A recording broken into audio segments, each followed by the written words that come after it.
Welcome to the BASF Story City Research Farm in Story City, Iowa. My name is Mark Storr, Tech Service Rep here in Central Iowa.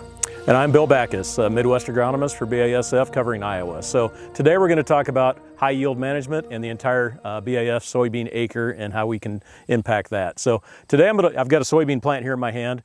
We want to talk about the three key things on yield, which are pods per node, and then seeds per pod, and then weight per seed. And that's what we're going to talk about as we go through those. So how do we influence those? So as we look at the pods per node, we can do that in a lot of different ways. Obviously genetics, as we zoom in and when we look at the key thing here and here and here, we want to get more pods per node, as many as we possibly can.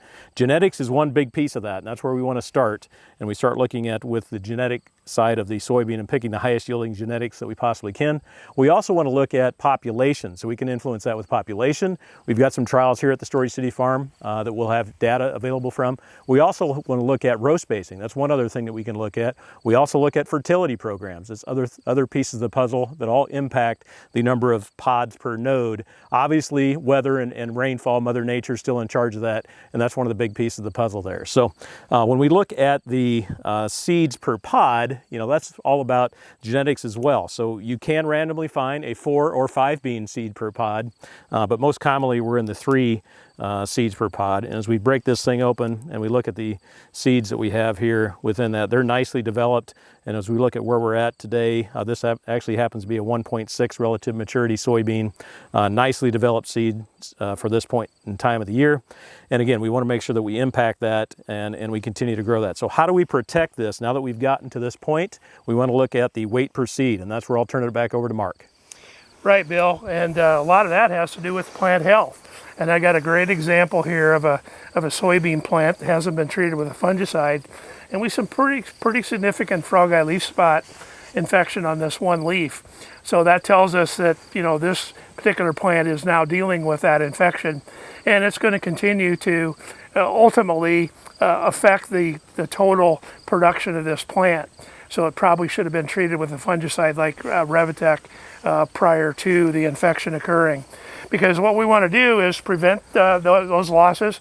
That's going to help retain our seed size. It also does a lot of things in reference to that beyond disease control. The things like managing respiration, suppressing ethylene, allowing us to deal with dry, hot, stressful conditions. Those are all things that can benefit you with an application of a product like Revitec or Veltima. So thank you, Mark. Great discussion on plant health. In addition to the other factors that I already mentioned, soil pH is one other key piece of high yield soybean management. So iron deficiency chlorosis, as we have here in Iowa, here at the Story City Research Farm. And as you can see, it definitely is important to understand what the variety's capability of accessing the iron in a high pH soil is. In addition to that, another segment that we're going to talk about here on another series will be weed management. So weed management is also one key piece of the puzzle in high yield management.